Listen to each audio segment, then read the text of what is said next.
না না, আর আমি ছাড়বই না। কিন্তু পাঠশালার এই জায়গাটা তো আমার। এ মামা বাড়ি আর কি, জায়গাটা আমার। হ্যাঁ, দলিল কোথায়? হ্যাঁ বলি, দলিল কোথায়? দলিল তো তোমার কাছেই আছে, তোমার নামে। হ্যাঁ হ্যাঁ হ্যাঁ, তুমি নাকি পণ্ডিত, তা কোথা থেকে পণ্ডিতি পাশ করেছো শুনি? কেন কেন? দলিল দলিল আমার কাছে, আমার নামে, আর তুমি বলছো জায়গাটা তোমার। বাবা বাবা বাবা বাহ বাহ। বাহ, সেই রকমই তো কথা হয়েছিল। আমি তো কবেই বলেছিলাম দলিলের নামটা পাল্টে আমার নাম বসিয়ে আমাকে দিয়ে দিতে। তুমি তো এলাং থেলাং করে কাজটা করনি। ওসব গল্প কবিতা অন্য জায়গায় শুনিও পণ্ডিত। মোদ্দা কথা হলো, কাল থেকে এই জায়গায় তোমার পাঠশালা বন্ধ করো। সে কি? তাহলে তাহলে এতগুলো বাচ্চার পড়াশোনার কি হবে? ওরে বাবা, পড়াশোনা পড়াশোনা তা পড়াশোনা শিখে কে বড় মানুষ হয়েছে কবে? হ্যাঁ, তার থেকে ওদের ব্যবসা করতে শেখাও না, জীবনে দাঁড়াতে পারবে, বুঝেছ? কিন্তু কিন্তু তাহলে এই জায়গাটার জন্য তোমাকে যে 5,000 টাকা দিয়েছিলাম তার কি হবে? হ্যাঁ, আবার গল্প শোনাচ্ছ তো পণ্ডিত? কি বলছোটা কি? তার মানে আমার 5,000 টাকার কোনো দাম নেই তোমার কাছে? কোনোদিনও দেখিনি তোমার টাকা, তার আবার দাম। যাও যাও, এখান থেকে কেটে পড়ো তো। দলিল আমার নামে, দলিল আমার কাছে, এই জায়গাটাও তাই এখন থেকে আমার। এখন কি যে করি? এদিকে 5,000 টাকা জলে চলে গেল, আবার কাল থেকে পাঠশালা নেই, মানে বাচ্চাগুলোর পড়াশোনাই বন্ধ। না, মাথাটা মনে হচ্ছে খারাপই হয়ে যাবে।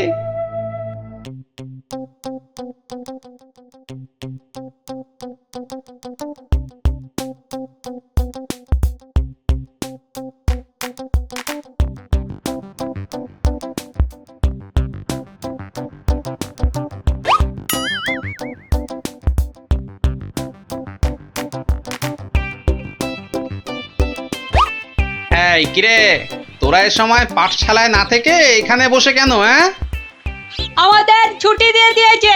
মানে এই তো সবে গরমের ছুটি শেষ হলো।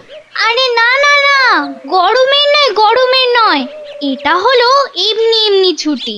কি ফাজলামো হচ্ছে? হ্যাঁ, যা যা যা, পাঠশালায় যা। সত্যি গো গোপাল দাদু, আমাদের পাঠশালা আজ ছুটি দিয়ে দিয়েছে। সে কি রে, কেন? আরে বাবা, পাঠশালায় আর থাকবে না তো ছুটি দেবে না? আমার যা আনন্দ হচ্ছে না, কি বলবো দাদু। চুপ কর, তোরা যে কি বলছিস আমার মাথায় কিছুই ঢুকছে না। আরে গোপাল দাদু, আমাদের পাঠশালাটা যে জায়গাটার উপর, সেটা নাকি পণ্ডিত মশাই নয় গো। তাহলে কার? সেটা আমরা না জানি না। মোদ্দা কথা হলো, ওটা যার জায়গা সেটা সে নিয়ে নিচ্ছে, আর তাই আমাদের পাঠশালা পড়াশুনো কিচ্ছু নেই। ইয়াহু! কিন্তু কিন্তু পণ্ডিত মশাই এখন কোথায়? উনি তো আমাদের ছুটি দিয়ে রাজসভার দিকে গেলেন। ও ঠিক আছে, তাহলে রাজসভার দিকেই যেতে হচ্ছে।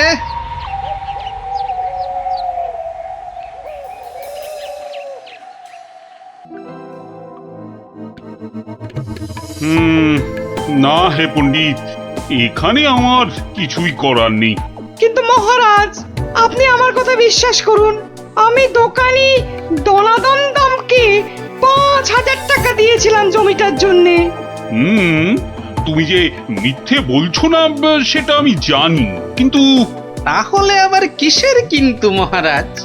একটা অসভ্য অসৎ লোক আপনার সভার পণ্ডিতকে ঠকাচ্ছে, তবু আপনি কিছু করবেন না মহারাজ? গোপালের আবার পরোপকার করার ইচ্ছে যেন উথলে উথলে উঠছে। তা নয় গোপাল, দনাদন দাম যে লোক খুব খারাপ সেটা আমি জানি, কিন্তু জমিটার দলিল কিংবা দলিলের নাম কোনোটাতেই তো পণ্ডিতের নাম নেই। তা বলে দনাদন পণ্ডিত মশাইকে ঠকিয়ে চলে যাবে? মহারাজ তো ঠিক কথাই বলেছেন গোপাল, আমাদের হাত পা এখানে বাঁধা। তাহলে মহারাজ আমাকে আদেশ করুন, আমি দেখি কোনো একটা ব্যবস্থা করতে পারি কিনা। কিন্তু ওই দোকানি দনাদন দাম কিন্তু খুব চালাক আর বদমাইশ লোক। তাতে কি, আমাদের গোপাল কি কম চালাক নাকি? হ্যাঁ, আর গোপাল যখন নিজে দায়িত্ব নিতে চাইছে, তখন আর আপনার আপত্তির কি থাকতে পারে? হ্যাঁ, তাই তো মহারাজ, আপনি আমাকে আদেশ করুন।